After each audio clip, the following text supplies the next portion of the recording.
कोकम soup. हे dry कोकम आहेत, ते तुम्हाला कोणत्याही किराणा स्टोअर मध्ये मिळू शकतात। इथे मी 6 ते 7 कोकम घेतले आहेत। त्यात अर्धा कप गरम पाणी टाकून 1 तास भिजत ठेवूया। 1 तास झाला आहे, कोकम जरा चुरून घेऊया। या जागी तुम्ही कोकमचं आगळ मिळतं ते सुद्धा वापरू शकता।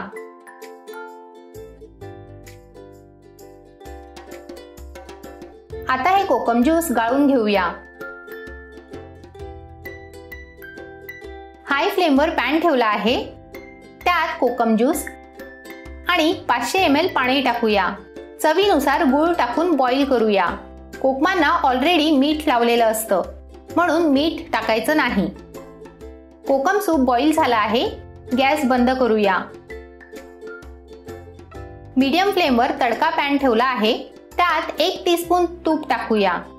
त्यात अर्धा टीस्पून जिरं, 5 ते 6 कढीपत्त्याची पाने आणि चिमूटभर हिंग टाकूया। आता ही फोडणी सूप मध्ये टाकूया। सूप बॉईल करून घेऊया। सूप बॉईल झाला आहे,